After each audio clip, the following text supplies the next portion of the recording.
Hi, VC Social. This is Jess, and I'm here with Sequoia.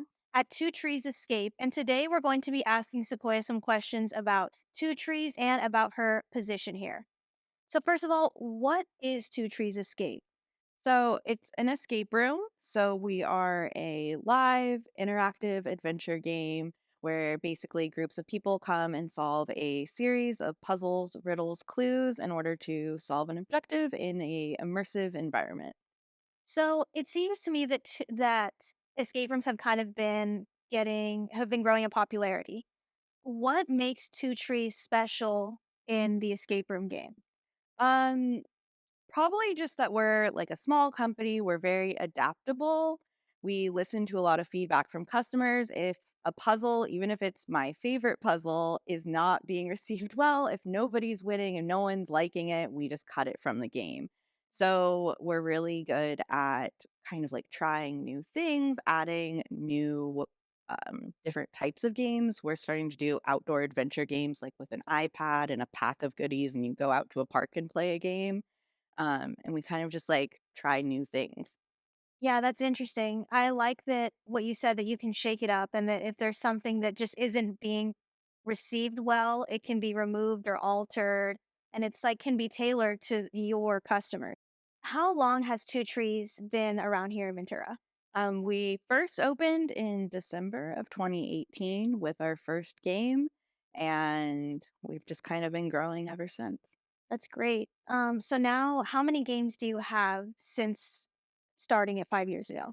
We currently have 5 escape rooms here, and then we have 3 interactive outdoor games. What is your position here at Two Trees and what does a day to day look like for you? I'm the game master and the general manager, I guess. So day to day for me is kind of just putting out little fires, dealing with any calls from customers, any issues with the game masters and staff, and just making sure everything runs smoothly. The other part of my job is the fun part, which is coming up with themes and creating a whole game. So my day to day is kind of all over the place every day. Can you tell me a little bit about each room, your favorite parts of the rooms, your favorite puzzle?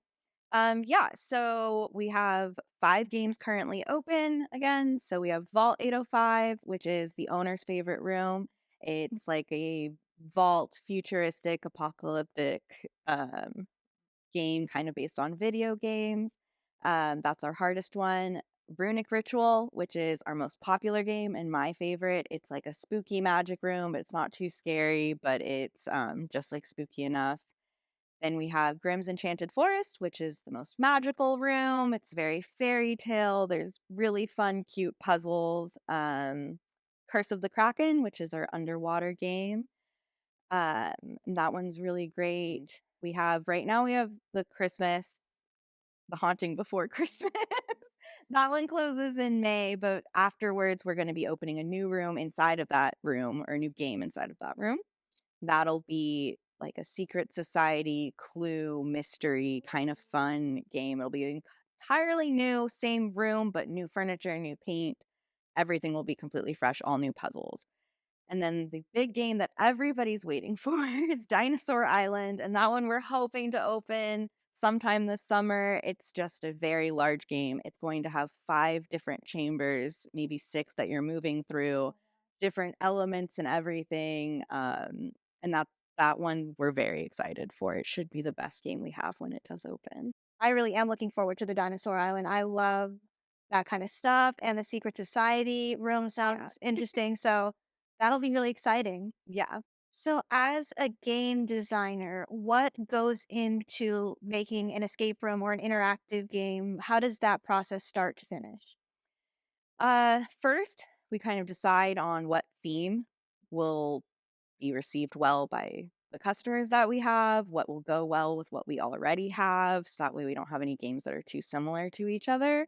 And once I get a theme, I start designing how I want the room to look, and what puzzles go with that theme, what would be a fun story for all this to be tied together. And then after that, like the planning stage, it's buying all the fun things and decorating puzzles and kind of just building the whole game one step at a time.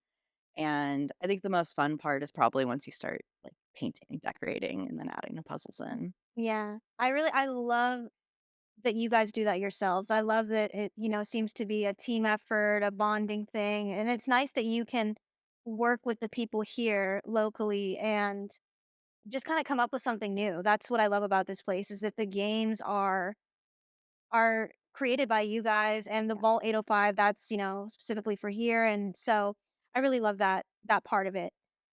So as a manager and a game designer, what is the hardest part of your job and the most fun? They're kind of both the same thing. So the most fun part is definitely right after you open a game and the first few groups come through and you get to see like that look of excitement and amazement in the groups. Like it's really fun because it's like the same feeling for me as like when you might watch like a baby see Disneyland for the first Yeah, time, but I'm watching like people in their 20s, 30s, 40s, 50s like see magic for the first time. 'Cause the first time you see tech puzzles work in an escape room, it's like witnessing magic. it is, yeah. So for me, that's the best part of the job is like seeing what I've created bring people so much joy. The most hard part of my job is the stress of when it's not working out very well. And the first group playing might have a really hard time with a puzzle that I really liked. And it's like, oh no, they're struggling. And that's on me. And I need to adapt and fix that puzzle to make it fun for everybody. Yeah, that I can see how that could go both ways because when you make something, it can be perceived on a spectrum. It could Yeah. people could love it or they could hate it. So it just must be the feelings can be anything. But Yeah. well, thank you so much for letting us come and talking to us and just kind of giving us a behind the scenes about everything. We really appreciate it. So thank you so much, VC Social. Thank you to Sekoya and thank you to Two Trees. We'll see you soon.